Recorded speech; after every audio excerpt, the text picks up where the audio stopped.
that power of decision that each person has to kind of break the chain off of their mind and like choose to do differently than what the prescription is for you, based on your upbringing or based on your color or based on your socioeconomic, class or status, is super powerful. And it happens for different people at different moments and different times. And maybe going to you, Jidenna, I was struck early on in that, like when I first met you, you always seemed to like have a vision for how you wanted things to look or how you wanted things to sound. Maybe my question to you is, 20, kind of going into the question that Nari posted in the chat, 2020 has been a year where, you probably couldn't have imagined it in your wildest dreams. How do your plans for what you have for 2020 actually intersect with what's happened and what you've been able to learn about yourself? And how have you been able to equate the two or make the two resolve? Because you couldn't have predicted what happened, in January 2020. We had no idea what was coming. Wow. I think, first of all, my word of the year, we didn't get to do this, but my word of the year is surprise. Actually, my word of the day, surprise, surprise myself. I think the funnest part about being an artist is surprising yourself. And really just being a human in general. When you surprise yourself, it's like, oh shit, I didn't know I had that. I didn't know I could take that much pain.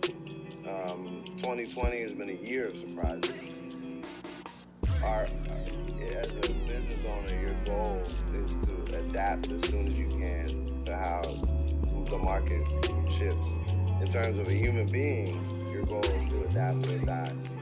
And that has been the mantra of this year for me, and I'm sure everybody else.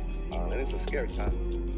I'll just say this, I was looking at all y'all and as you were introducing yourselves, and imagining myself if I was in your shoes and I was introducing myself. And I know that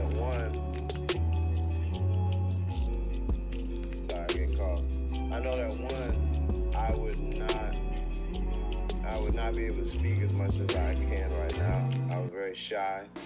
I couldn't articulate very well. I still have my little East Coast slur talking through the side of my mouth and my teeth. And I was learning how to open my mouth to speak and make claims. But it was a scary moment in my life when I was at Stanford, because I was unlearning a lot of things and learning new things. And the space in between unlearning and learning is one of the scariest places that you can be as a human being, because your whole foundation shakes, things are destroyed, buildings in your mind are burnt down to a crisp. From the ashes rise up a new thought, a new foundation. And that's what I'm seeing in the world right now.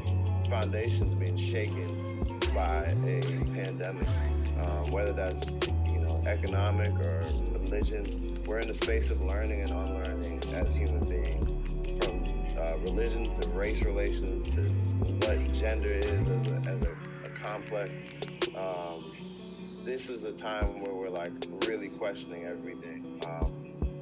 So that's where I've been. I've been in such a space where a lot of things I thought I knew, I don't know anymore.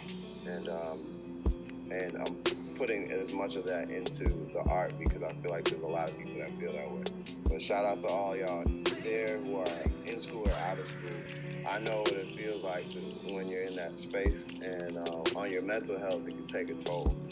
It did on me, but like me and like many others, it's just a rite of passage you have to go through to remember that you're not alone at all, and that we're all learning,